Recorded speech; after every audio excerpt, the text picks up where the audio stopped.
की नजर हमारी जमीन के नीचे दबी खनिज संपदा पर है। वो खनिज संपदा जिसके हम मालिक हैं, जिसको सुप्रीम कोर्ट ने अपने फैसले में कहा, उस पर हमारी हिस्सेदारी होनी चाहिए थी। इस देश के संविधान में अनुच्छेद 244(1) में अनुसूचित क्षेत्र की व्यवस्था की गई।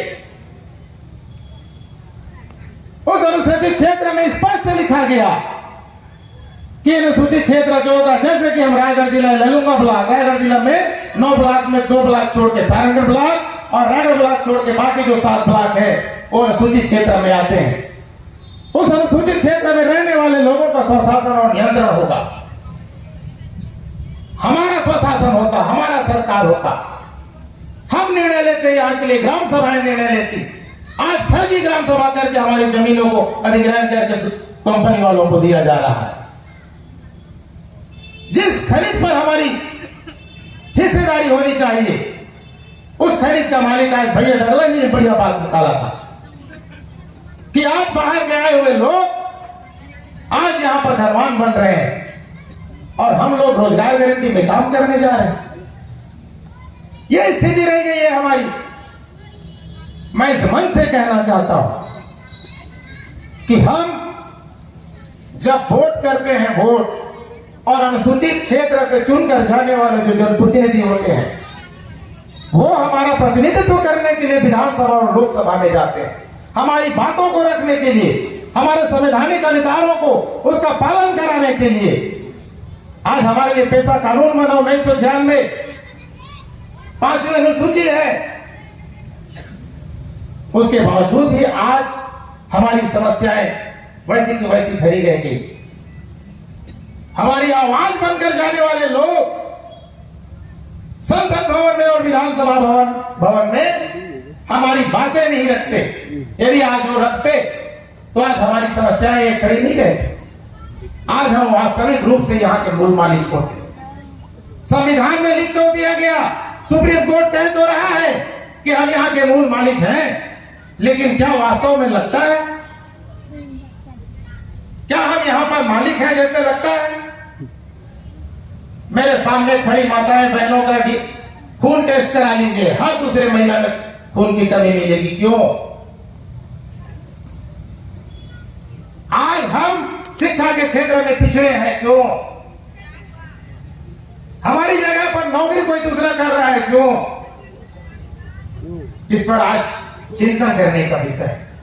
मुझे इस मंच में आने से पहले मेरे साथी ने मुझसे कहा कि भैया संवैधानिक बात ही रखना, राजनीतिक बात मत रखना।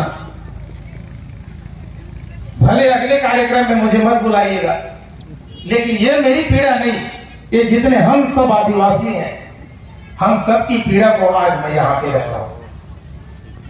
जल जंगल जमीन से हमारा मान सम्मान और स्वाभिमान है और आने वाली पीढ़ी की पहचान है। ये जल जंगल जमीन जिस दिन लुट जाएगी और उद्योगपतियों के हाथों में चली जाएगी, हम फिर जब अंग्रेजों के गुलाम थे वैसे ही हम फिर आज आने वाले समय में आने वाली पीढ़ी उद्योगपतियों का गुलाम हो जाएगी। तो कोई भी गुलाम बन के रहना चाहता है क्या? मैं आप सबसे पूछता हूं, हाथ खड़े करके बोलिए कि कोई गुलाम रहना चाहता है क्या? हम आजाद थे, आजाद हैं और आजाद रहेंगे। इस देश का इतिहास है कि सबसे पहले अपनी आजादी का कोई लड़ाई लड़ा है तो सिर्फ आदिवासी ही लड़ा है, क्योंकि आदिवासी जानता है कि मैं यहां का मूल मालिक हूं। और मुझे आज बहुत बड़ी खुशी हो रही है कि इतनी बड़ी बरसात में भी आप सब यहां पर डटे हुए हैं। सिर्फ आदिवासी दिवस मनाने के लिए नहीं, यहां पर समाज के जो चिंतक लोग आए हैं उनके विचारों को भी सुनने के लिए आए और आप रुके हुए। मुझे बहुत खुशी हो रही है कि अब मेरा आदिवासी समाज जाग रहा है। भाई क्रिकेटा जी बोल रहे थे कि हम आदिवासी कहें अपने आप को कि मूलवासी कहें कि वनवासी कहें। आदिवासी का मतलब होता है अनादिकाल से एक ही भौगोलिक क्षेत्र पर रहने वाले लोग, जिससे बोध होता है कि हम आदिवासी हैं। हमको संविधान में शेड्यूल ट्राइब लिखा गया। शेड्यूल का अर्थ होता है सूची, शेड्यूल का अर्थ होता है सूची। जबकि लिखा जाना चाहेगा आदिवासी तो वो रीजनल ट्राइब। 1931 की जनगणना देख लीजिए, उसमें लिखा है आदिवासी। जयपाल सिंह मुंडा जी संविधान सभा के सदस्य थे, ऑक्सफोर्ड यूनिवर्सिटी से पढ़कर आए थे और उन्होंने कहा संविधान सभा में कि यहां के आदिवासियों को संविधान में आदिवासी लिखा जाए, भूख लगा तो खाना खाना, लेकिन हमको आदिवासी ना लिखकर शेड्यूल ट्राइब लिख दिया गया, अनुसूचित जनजाति लिख दिया गया। तो जिस भौगोलिक क्षेत्र में रहने वाले हम लोग, एक ही जगह पर रहने वाले आदिवासी लोग, जो शब्द हमको संविधान में मिलना चाहिए था वो आज नहीं मिला।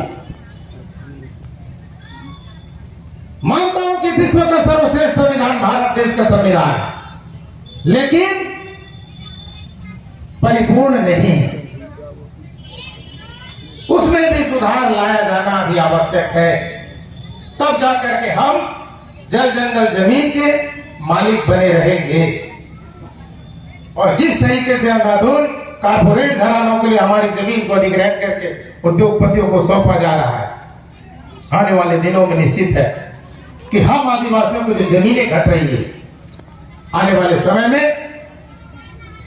हमारे लाश को दफन देने के लिए जगह नहीं बची। तो इस बात पर आज चिंतन करने का विषय है साथियों।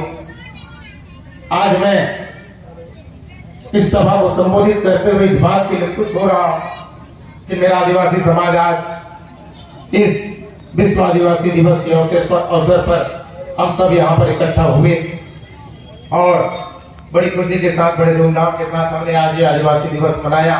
आप सभी ने मुझे यहाँ आमंत्रित किया और कार्यक्रम के आयोजन करने वाले सभी साथियों को मैं धन्यवाद ज्ञापन करना चाहता हूँ। किस विकट परिस्थिति